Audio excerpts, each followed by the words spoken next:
Hello, chatters. It's Alan. You're watching me. That's such a weird... Why would I say that? These past few months have been interesting, to say the least. You know, Jojo Siwa went batshit. Trump is a felon now. It's Pride Month. Really, no. Oh, I look like Ellen now, which is great. I've always wanted to look like Ellen. I look like Ellen now, chat. Oh my god. Let's talk about Jojo Siwa. A sentence that no one has ever wanted to say, or a conversation no one has wanted to be in, and if you just clicked off, you know, I get it. I really do.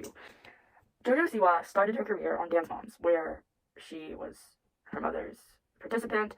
You know, Abby was a very abusive situation overall, and a lot of people who were on the show have come out and said, like, hey, this wasn't a safe situation, it was abusive, and they were right, because, you know, everything was on recording, we got to see it all, and it was generally pretty abusive.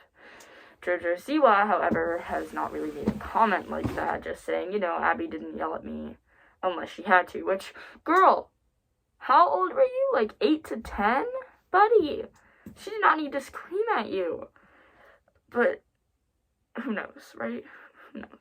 Jojo Siwa then went on to make her giant, ridiculous bows that people wore in like 2016. And she sang a song, Boomerang, on the fucking Macy's Day Parade one year, which I also remember very clearly.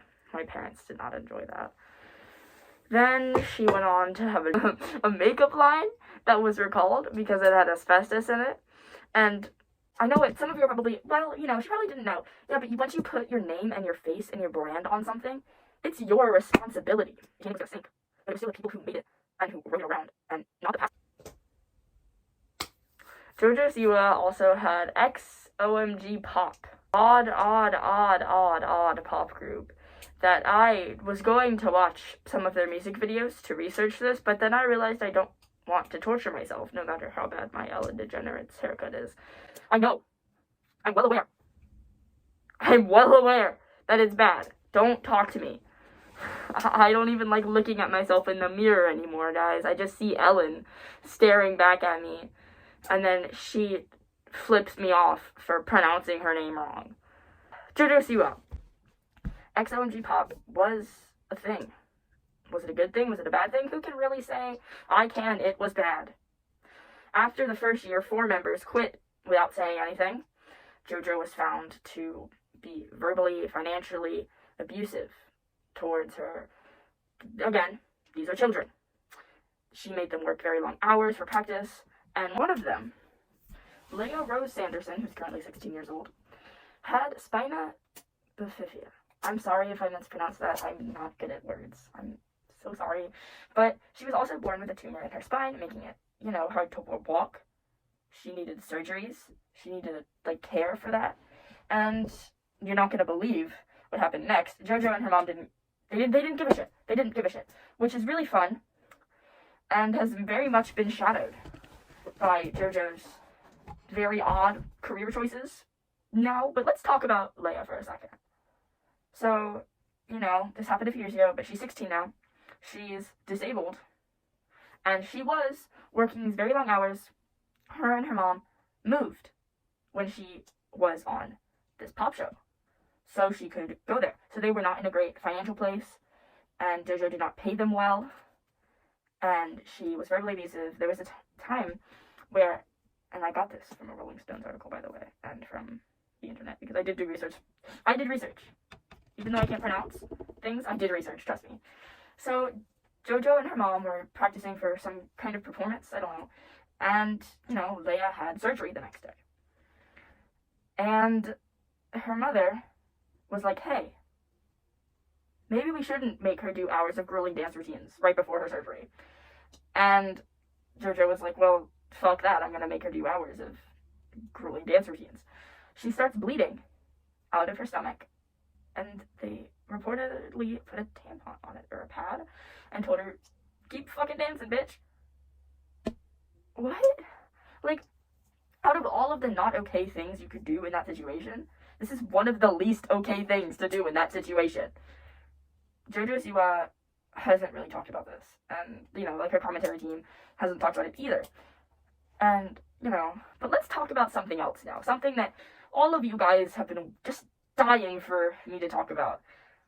Because everyone wants to hear punk rock Ellen talk about gay pop, which apparently Jojo Siwa invented. Karma. Karma's a bitch. I should have known better. If I had a wish, I would have never effed around. According to Jojo Siwa logic, because I know that song, it is mine now. Plagiarism. Yeah, she stole it. That's what I'm getting at here. So, Jojo Siwa released this song with possibly the worst music video I've ever seen.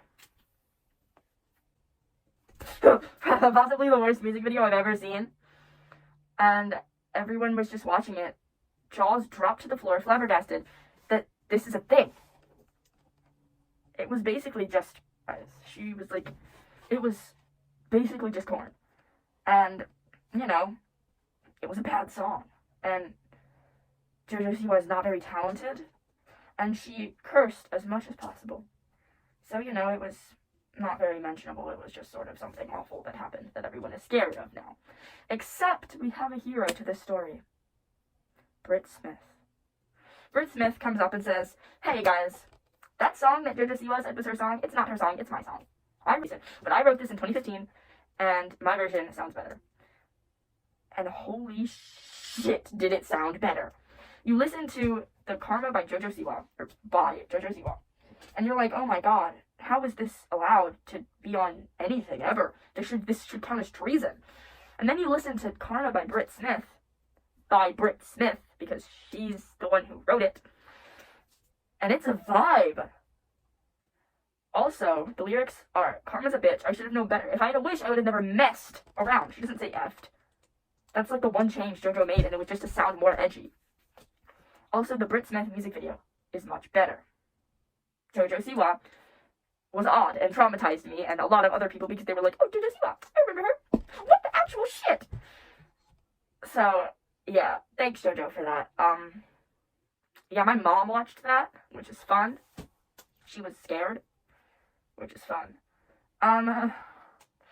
So Jojo reacted to a lot of this hate and was like, and now she's turning it around and going, guys, this is too my song. Grrr. Don't clip that, please. Please. Jojo was turning around going, guys, this is my song, but I don't really care. I'm gonna make a new song. And we haven't heard this new song yet, but I was peacefully scrolling on YouTube Shorts one day, and I saw her making a song called, like, Choose Your Fighter. Jojo Siwa is basically making Smash Bros. The song, except it's probably going to be Smash Girls, the song, and just really weird and odd. And I don't like it that she's doing this. About the fact that Jojo Siwa invented gay pop, no you fucking didn't. No you didn't. There is so many incredible gay artists, LGBTQ plus artists, that aren't Jojo Siwa. Let me list a few. I have a list. Muna, an LGBTQ band. I actually saw them live. That was incredible. Freddie Mercury, obviously. Mitski, she's queer. Phoebe Bridgers, bisexual. RuPaul, duh. Girl in Red, who identifies as a lesbian, although she doesn't like that term because of how it was in her country. Triple Run, my queen. MXMTune, which I know that's not how you pronounce it, but whatever. She's bi and has said that she's gay as fuck, which I love. Melanie Martinez, bisexual, she, they pronouns. Cave Town, he's transgender and asexual and bisexual, I believe. I love him so much, I had to include him somehow. Sarah Chloe, who identifies as pan or bi, I believe. Kim Petras, who was one of the only people to ever receive gender affirming surgery. And then even fucking Lady Gaga, Miley Cyrus, and Billie Eilish. I'm sorry, but that's just how it is. And then also Brandon Urie from, what was his band? Panic at the Disco? He's Pam. Jojo, you did not invent gay pop because your music is bad. You're claiming you invented something you didn't. You're basically invalidating so many other artists who came before you because of your massive fucking ego. Your songs are trash, and you stole one of them from someone who did a much better job than you, might I add. And also, you're annoying. Fucking abused and neglected a child who had disabilities, which is, I was a bad girl. I did some bad things. Also, the fact that she's siding with Colleen Ballinger today, about a year after this shit went down, and she pulled out the ukulele and sang about her toxic gossip train or whatever the fuck it was. Jojo was still like, guys, she's not a groomer. She's just a loser. Can be both.